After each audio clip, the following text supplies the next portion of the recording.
Welcome to Fjookenterprises Enterprises YouTube channel. It's another Wednesday, which means it's another conversation video. Today, it's kind of a meta conversation. I'm here with a Twitch streamer who goes by the Lawlight, I believe. I think her Yep. name's Adriana. I think that's right. Uh, Ardana or Joe. You can call me Joe if that's easier. And today we are talking about setting expectations. Yep. Welcome, heroes and villains, to Fjookenterprises Enterprises YouTube channel. Take a moment, relax, stop your bickering, and just enjoy the show. I guess with this topic of setting expectations, it's probably best to explain how these conversations tend to go. I tend to ask around 10 questions, sometimes 8 or 9 for my interviews, and give them to the person I'm interviewing them. And though sometimes what they say is so interesting, I have to ask a supplement question that I didn't prepare because that sometimes happens. Then I do a video call. Sometimes it's only me on camera, sometimes both people on camera. And after all that's done, I edit the video so it's between 15 to 30 minutes long. With all that said, and how I approach you to be interviewed, what expectations did I set for you regarding this interview? I got the impression that it would be a pretty laid back interview, but with some structure to keep it from going completely off the rails. Because conversations tend to do that.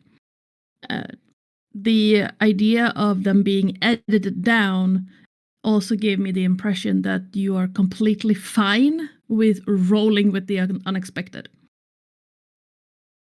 I kind of understand how to set expectations for a long-term game, but do you have any advice for doing so for other type of social functions? Be honest about your intentions. Tell people up front what you want from the social function. So if you want help with something like moving, painting, and it can be anything, tell them. Just let them know. If you just want to hang out over coffee, lead with that. Don't lead with a pretense of a social gathering if you really need help with drawing cables or painting a window or whatever. Be honest about the idea behind why you want to invite people over or why you want to gather. If you do lay ground rules for a gathering and someone goes against them, what can one do? Kinda depends on how. So, for example, if it's like supposed to be a nice, cozy social gathering with no real expectations and someone comes in and stirs up drama, let people solve it. But if you have, for example, set down that, okay, this is a birthday party and someone comes in and hogs all the attention from the person whose birthday it is, tell them off. It's I know it's easier said than done, but just tell them off. Most people are accepting of that. If not accepting, they will keep their grumbling to a minimum.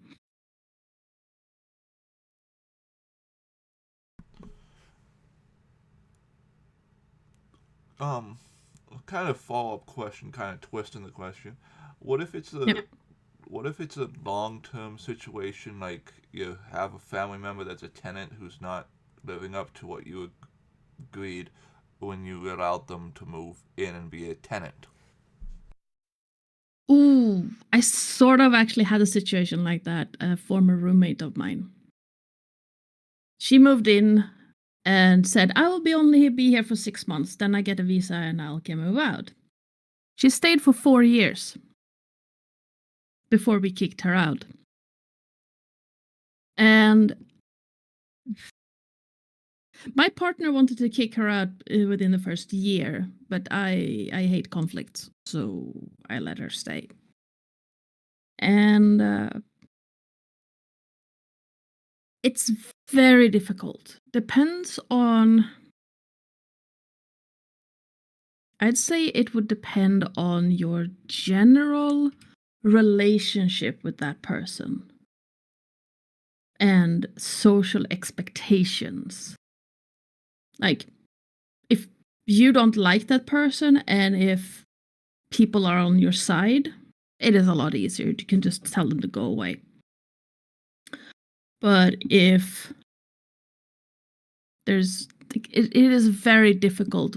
In the instance with our former roommate, we had to have my dad come in and mediate. So it's very case dependent. Especially when you have like people you care about who live with you, you need to have set down the boundaries from the start. And from my experience, I'd say make a contract. Doesn't matter if it's family. Have everyone sign a contract, and then you can point to that, like, what you're doing is not okay. You agreed to follow to these rules. We didn't have a contract in the case of my roommate, so. But yeah, it's difficult, and it depends on so many factors. But again, setting down ground rules from the start, they can always be amended afterwards, but you need to start somewhere. Is drafting a contract after they move in too late? No. You can draft a contract at any time during the period where they live, when they live with you. If you find out that, okay, we had a verbal contract, but people are obviously forgetting, or, like, humans are fallible. Our minds, well, we are notoriously bad at remembering things. Which is why eyewitness testimony is so notoriously bad in court. But at any point during, if someone lives with you or you work with someone or anything like that, and you see it's not working, just a verbal agreement, sit down, write out a contract. I've done a lot of D&D campaigns, but setting expectations for long-term campaign is why Session 0 is so important, isn't it? Even if it's a group you've all played with a lot? Yes, absolutely. Session 0 is, you always need a Session 0. Because your expectations of a campaign can, like, I run several different campaigns right now. One is a no-holds-barred horror campaign, where we use a safe word. And that's it. Like, obviously we don't mess around with people's phobias, but, like, nothing is off the table, really. And then I have the ones I stream, where obviously we have to follow Twitch TOS, and then people have their own limits, and I run one-shots, and I always send out this consent list, no matter what, if I've played with people before, because people's limits change over time. When I started out, I had like 16 different things. Now I have 2 that I will not compromise on. Everything else is up for grabs. The rest I don't care about, but I have 2 that I don't compromise on. And so and Session 0 is not only for limits and boundaries in that sense, it's also for, like, okay, what do you want out of the campaign? How will the characters work together? What do the players want out of the game? Some people, like, I ran a campaign in the physical space where all the players and myself really wanted out of it was a nice evening, drink some beers, have some food, and have fun. the actual gameplay was secondary. And then you have other campaigns I run where the gaming is the most important bit. So you have to have a session 0 established, like, what do people want out of the game? And yeah, you discuss everything from the theme of the campaign to the mood of it to the rating. Do you want a PG game or do you want an R-rated game? I don't run X-rated, or I can skirt NC-17, but like, what rating do you want on it? The theme is I think the most important to establish first, because it can change what you do with the campaign. So, for example, I started running Candlekeep Mysteries. It's a light-hearted campaign, so I had to take out bits of the module because it doesn't fit the theme. I've been role-playing on and off since about 1998, mostly off due to moving across Canada 4 times, and I've had a few players who don't necessarily break people's red flags that they mention in session 0, but they try and skirt around them, and the way I've dealt with them is just not invite them to the next campaign, which probably isn't the healthiest. How would you suggest dealing with something like that?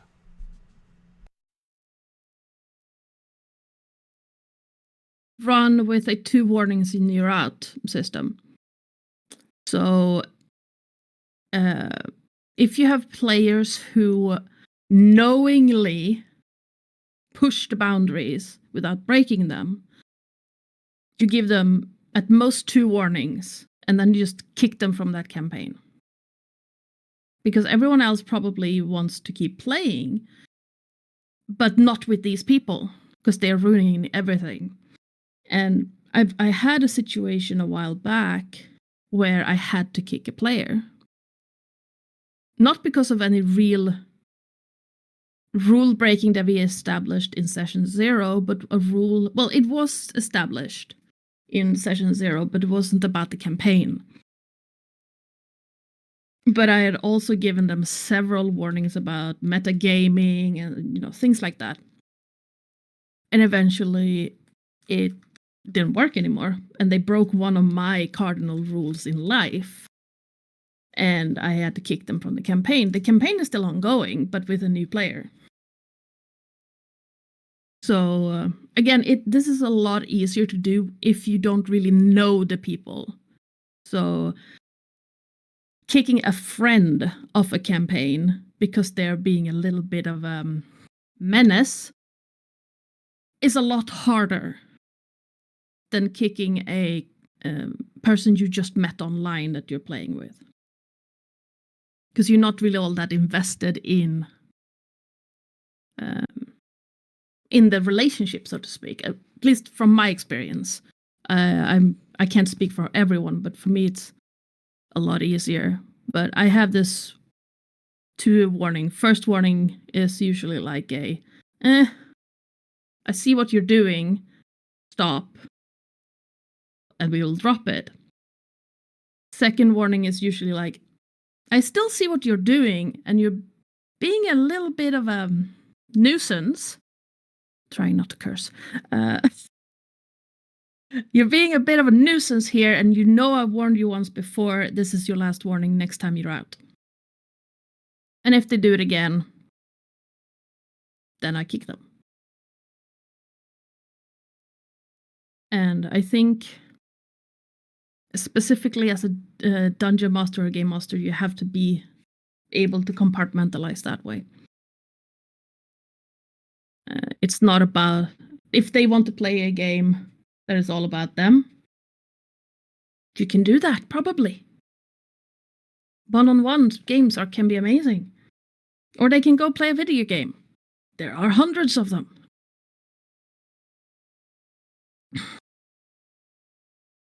So, yeah, it usually works, but Usually I only need to warn people once.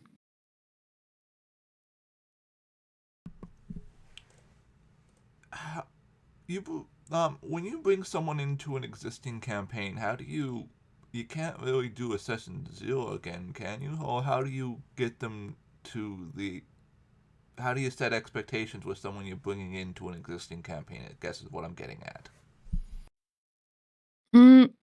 Normally, well, I've done this once now. So I asked the existing players if they knew someone they wanted to play with, and if they played with them before. And they had, so they brought her. They told her to send me a Discord message, and we talked back and forth. And then we, before the first session where she would be joining, we gathered like half an hour before. Normally it's like 10 minutes before, but half an hour before, just went through where we were at, the story so far, things like that. But we had talked back and forth in private messages for like a week before, just her and me, to get her up to speed, tell her about the rules. I sent her the consent form. We couldn't really, like you said, have a session 0 with everyone. But it worked out, and everyone knew what we were everyone knew the expectations going in. And one of the things that I've discovered was that you have to be ready to add or subtract things as they progress, because if you just set things in stone, even expectations, you will be at a loss. Sounds like over a campaign, expectations that you set in session 0 can change. Would that be accurate? Definitely. So yeah, you always have to be ready to not never break expectations.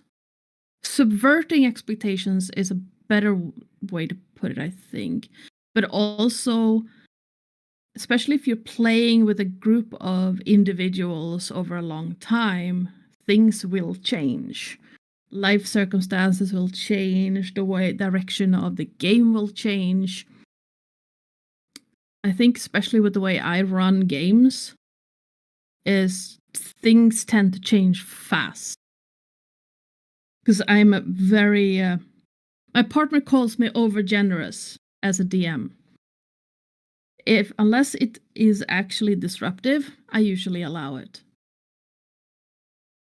So things tend to change a lot. And if it goes too far off rails, then we, the group, the players and I sit down together and talk about it. Like, do we want this change? Did we stumble upon this change? Do we want to go back, like pull it back a little bit? Do we want to keep moving forward? And always be ready for things to change. Anything you would like to discuss about this topic that we haven't yet?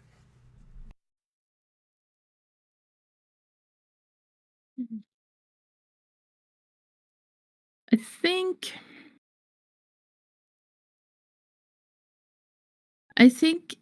the biggest thing I've learned about setting expectations, both in real life and when it comes to games, is always be honest with what you want out of a situation, and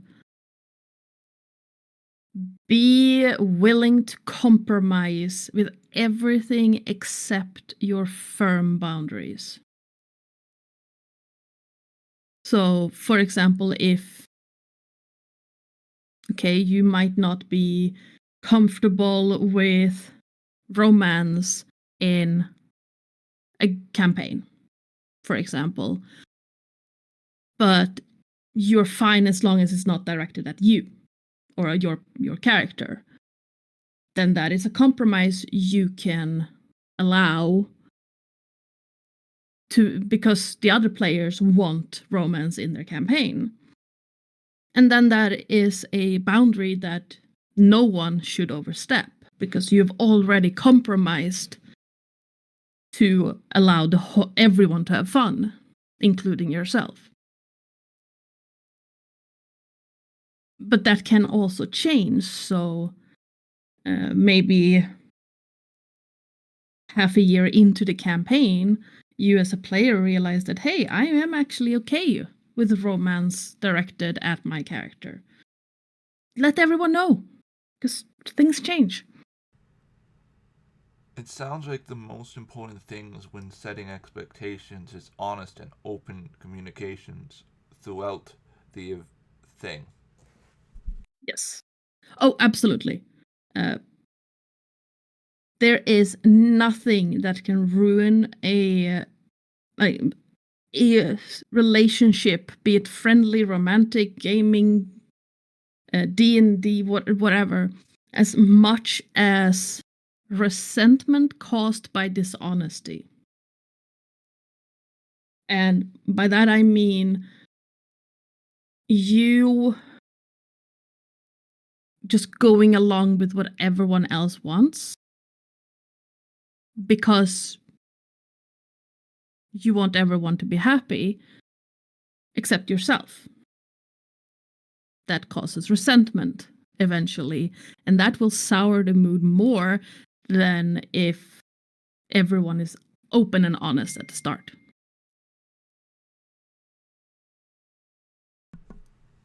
Before we get to the final question, and since this is a rare opportunity to ask this question, Mm-hmm. did this interview live up to your expectations? Yes, it did. It was open, honest, and it did. I always finish my interviews with this same question. Anything or anyone you would like to shout out at this time? I think I would like to shout out the DreadedGM who got me into gaming. They are an amazing GM overall and got me interested in actual tabletop role-playing games.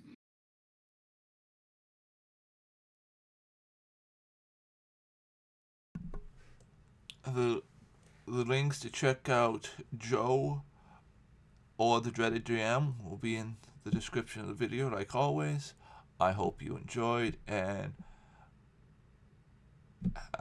have a great day.